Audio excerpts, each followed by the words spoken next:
Hello, Keith Rucker here at VintageMachinery.org. Guys, today we are back to working on our cane mill restorations, and we're going to be pouring some Babbitt bearings today on two different mills. I have a Golden's number 1 and a Golden's number 2. We need to pour all 6 bearings on both of the mills, so we got quite a few bearings that we're going to be pouring today. We're going to be setting up. If you watch my channel a lot, you've probably seen me do Babbitt before, and people always seem to get a kick out of this. But basically, what Babbitt metal is this an alloy of tin. It has some lead. It has several different things in it, but it's a soft metal. And you make a liner that runs against a steel shaft. And with some lubrication in there, it actually makes a very good bearing. And this is the type of bearing that mostly predated the ball bearings that are more commonly used today. But we're going to be doing this just like they would have done back in the old days. We're going to be basically casting those bearings in place on the shafts that we're going to. The really cool thing about Babbitt bearings is that the shaft diameter really doesn't matter, because you're using the actual shaft as the mandrel that you're going to be pouring against to form that bearing. So you're going to get a perfect fit. And in most of these bearings, we're going to be actually pouring against the shaft that it'll be running against. With the bottom bearings, we're going to have to actually pour on a separate mandrel, because there's just not a way to do it, and I'll show you that when we get to it. But without further ado, let's get in here. I've got the big roller off of the number 2 mill, which is the big mill, and we need to pour the bearings on the top and the bottom. So we're going to be setting up to do that right now. So this is the roller that we're going to be working on first, and we've already gone in here and turned the shafts on both ends, got them nice and smooth. This is to give us a good surface to actually pour the bearing on. The bearing's going to go kind of up in this area on this one, and down here on the bottom on this side. First thing I want to do is I want to take my torch and just put some carbon on these, soot up these shafts, and that basically is just going to kind of work as a release agent. It's what the guys used to do a long time ago. So we're going to just light the torch up here, and I just want a nice smoky torch, and we'll come in here, and the soot, the carbon is going to go on there. Now we're only going to be pouring on the bottom halves of these, so I'm not worried about sooting it all the way up to the very top. We just want to get that on there, and again, that just puts a little layer between the metal and the Babbitt, and it helps as a release agent whenever it comes time to pull these apart. Next thing we need to do is position our bearings in place, and I've already come in here and kind of got some blocks of wood that we will be using to kind of get the bearing shell where we want it on both sides. So we'll put this stack of wood over here. This is a shell that's going to go on this half, and just kind of roughly position them where they want. I want to have these positioned so that I've got a good layer of Babbitt going all the way around the shaft. I really don't want this bearing going past the center point of the shaft. I want it to be at the center point or maybe slightly below the center point.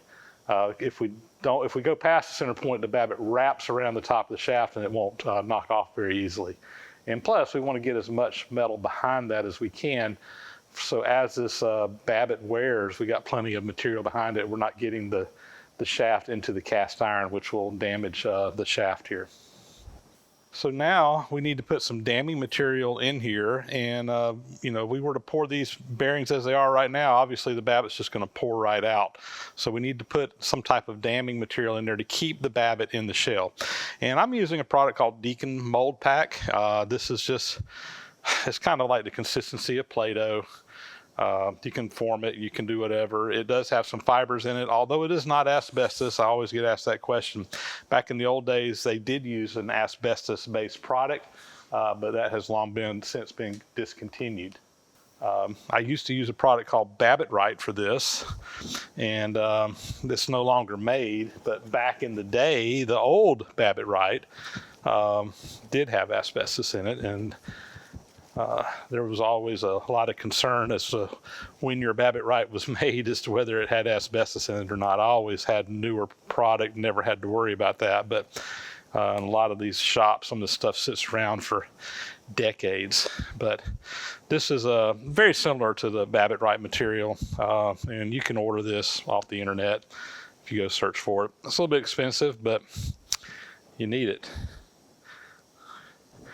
So I'm just rolling up a little piece, and we're going to start by damming up the back side of this. And what I'm going to do is I'm going to actually pull that out, and I'm going to just put a little bead of this all the way around back there in the back, and then we will bring our bearing shell back in here and kind of press it up against that and make a good seal, because again, we don't want that running out. The other thing this Babbitt ride is good for is kind of as a positioning clay or material. You know, I can put it kind of down here, and that'll keep that bearing from rolling around, kind of position it in place. And we're going to be putting lots more on here. Now I also need to put a cap on the end of this to keep it from running out. Let me push that up in there a little bit tighter. Now I could get a piece of metal and kind of put on there, but I think I'm just going to use the Babbitt right and just create a big dam that goes across the end of that and wrap it on there. So we'll do something like this right here.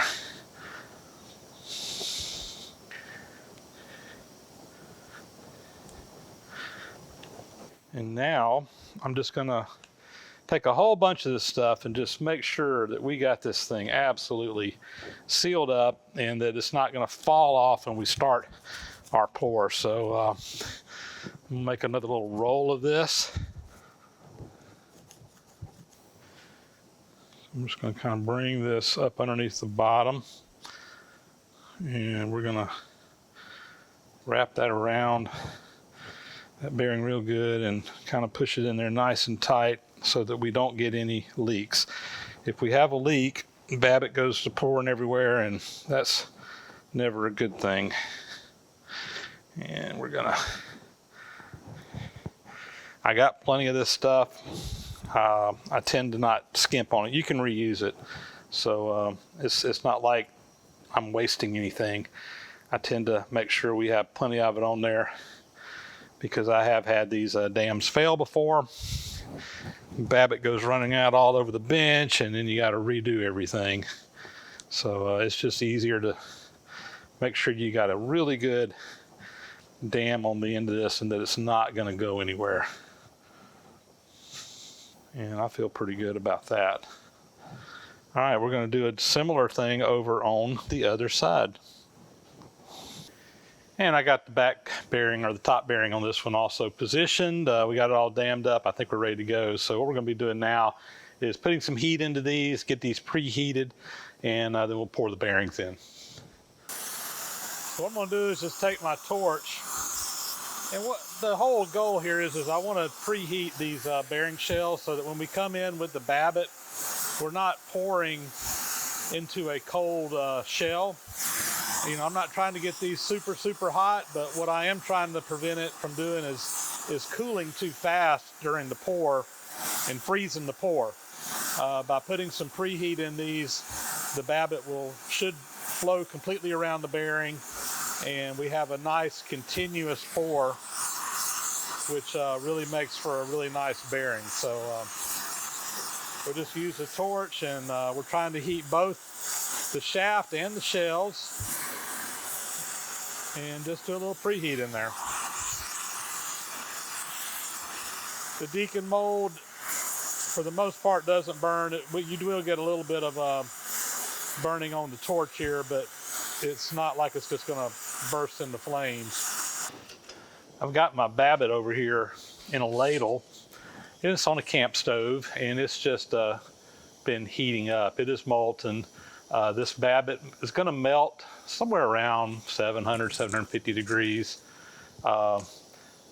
And it's nice and hot. Now, a good way to check if your Babbitt's hot enough is if you put a pine stick in there, it will char the stick. And so we are at pouring temperatures. What I'm doing right now is I'm just skimming a little bit of oxidation off the top of this. This Babbitt will oxidize a little bit, and you don't want to pour that in your bearing. And I will point out that this is a tin-based Babbitt. This is a little bit more expensive than the lead-based Babbitts that are out there. But because this is going to be on a food grade piece of equipment, I really don't want to use a lead-based Babbitt. So this is almost mostly tin. It has a few other elements in there, but it does not have any lead in it. And that just makes it a safer product that you're going to be doing. The tin-based Babbitts are a lot more expensive than the lead-based Babbitts, but they're ideal for this application, and they actually will hold up better on this type of a mill as well. We're going to start with this bottom bearing, and I am just real quickly going to put one little bit of extra heat in here, since we did pause there for a minute. And we'll bring the ladle over and do our first pour and hope that our dam holds up and that we get a nice pour here. So we'll just bring this in, pour it around there. Here we go. I did overfill just a tad. That's okay, no big deal. It just spills out, and I can actually remelt that Babbitt and use it again after we clean this up. Let's get ready to do the other side. Again, I'm just going to put a quick extra little bit of heat in here just to make sure we got a good hot bearing shell to go into. It's good. And grab the ladle and I'll be right around. And here we go. Nice steady pour. We're leaking. All right. Let's reset that one. And try this again.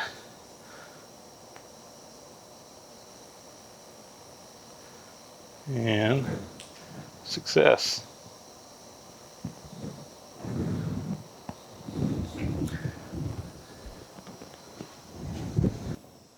We have let these cool down now for a little while, so we'll go ahead and pull all of our damming material off, and we can pull these shells out. All this little extra Babbitt just goes back in the pot and gets remelted. Like I said, we will reuse it. Go ahead and pull that block out. And we'll just knock this bearing off. There we go, and a nice pour. We'll clean that up, of course, and get it finished up. But we'll do that after that cools down. But that's going to be a good pour. Nice shell there. Same thing over here. Pull all of our damming material off. Set it aside. We'll reuse that also.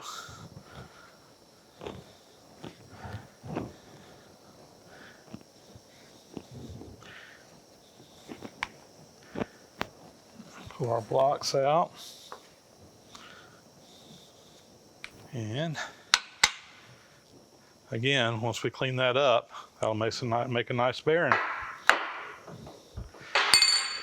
So we'll just let this stuff cool down, and we'll actually get our next roller over here and get it ready and pour it.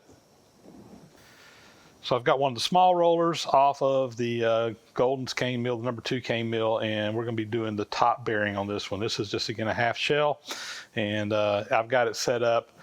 Everything should be ready to pour. We just need to put some heat in there, and I think we'll be ready to roll. So let's do that.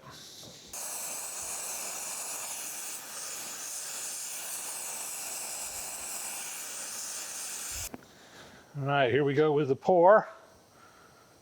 We'll just pour right in there. Hopefully don't get any metal running out. And there we go. All right, we've given this thing a few minutes to cool down, and I'm ready to pull this off. I did notice we had some leakage back here in the back, so we're going to have to see whether we got a good fill on this or whether we're going to have to re-pour it. We'll know here in just a minute. So yeah, we got a good pour. We did get some leakage back there, but nothing is going to prevent us from having a good bearing. So we will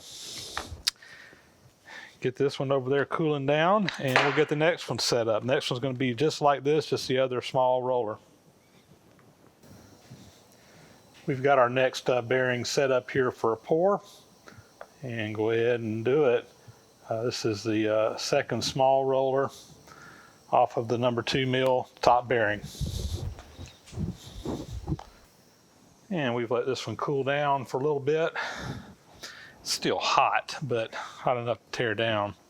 And we'll go ahead and pull it out, check it out, make sure everything poured like it should. This one looked like it poured really well. Nicest pour we've had today so far, from the appearance of it pouring anyway. But this is the moment of truth when we see what we got.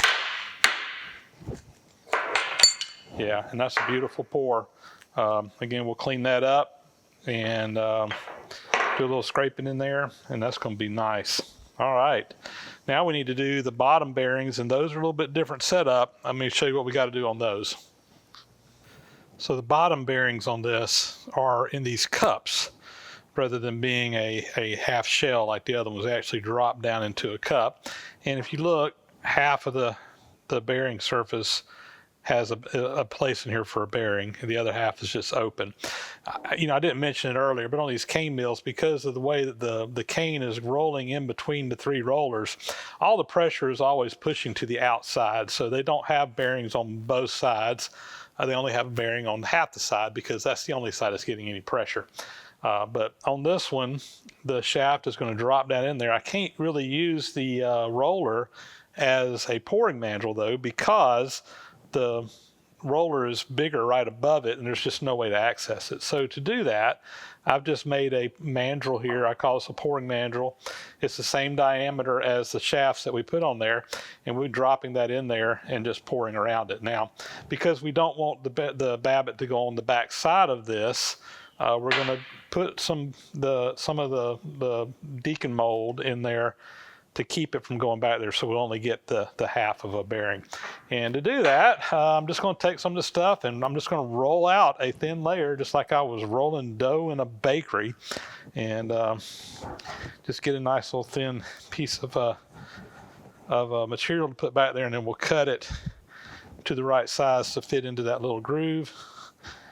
And that'll keep the Babbitt. It'll dam it up and keep it from going in there.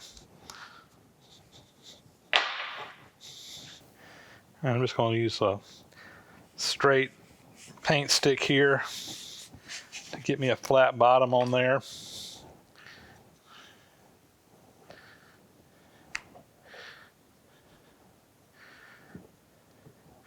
And I need to measure the depth. I'll just use a stick here, and about right there is how thick this needs to be.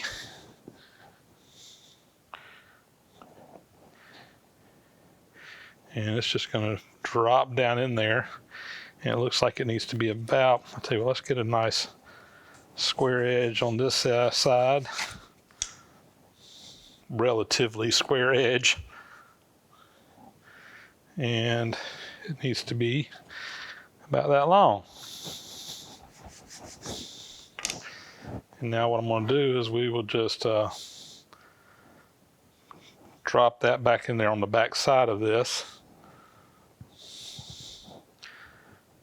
And that will give us a nice dam on the back side.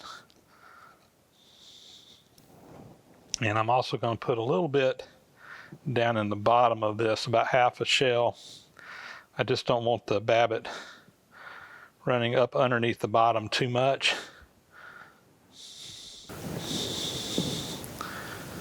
And now we will take our mandrel, drop it down in here, hopefully.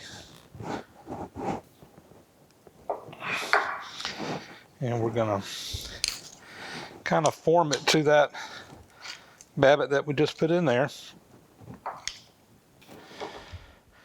And I want that to run more or less straight up and down. I've kind of used a screwdriver to kind of pry it back in the bottom, and you can see it's kind of pushed some of this up, which is fine. But we've got an area in there that we can pour Babbitt down into.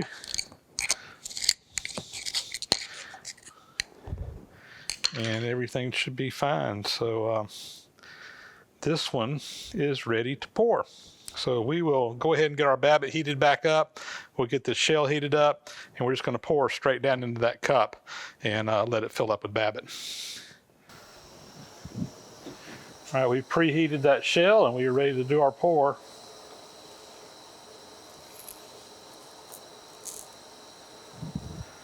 There we go. We'll just let that cool down.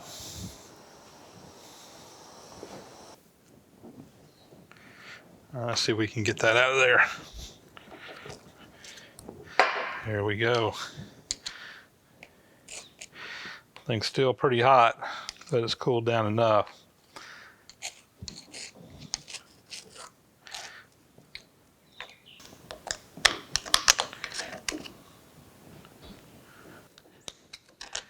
All right, I'm happy with that pour. We'll get the next one set up.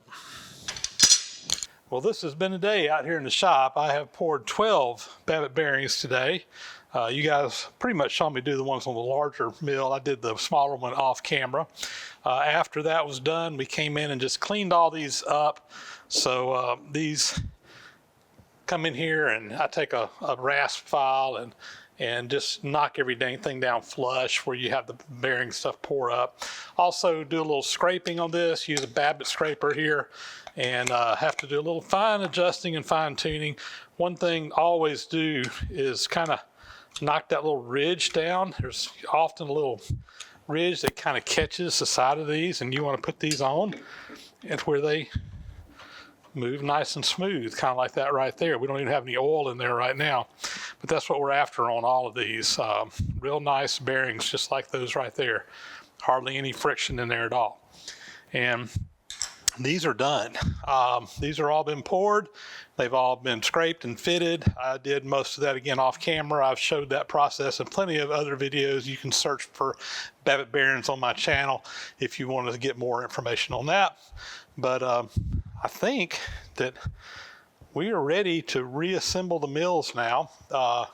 And that's going to probably be the next step. Don't have time to do it today. Hopefully have some time to do that tomorrow, and I'll do a separate video on reassembling the mills and getting them all back to ready to go.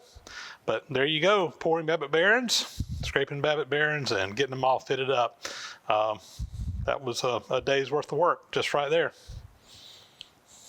Well, guys, with that, that's pretty much going to be a wrap on this video. Like I said, we're going to be doing an installation or reassembling video separately of this. I'll probably try to do that tomorrow, and we'll do that as a separate video. I know the guys that I'm doing these mills for are getting kind of anxious because we're kind of getting to cane grinding season, and they're wanting to get their mills ready to go.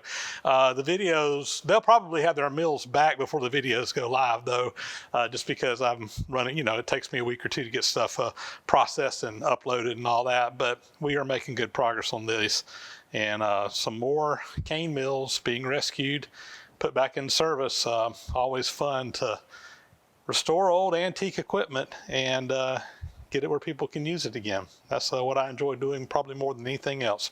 Guys, with that, as we said, that'll be a wrap. As always, thank you so much for watching. Please subscribe to the channel if you haven't already. Thumbs up, comments, greatly appreciated. Helps out a bunch with the analytics over on YouTube. I really, really appreciate it if you do that. And hit that bell icon to get notifications of new videos. Big, huge thank you to all the supporters out there who support the site through Patreon, PayPal, etc. And guys, with that, we'll catch you on the next video. Again, thanks for watching.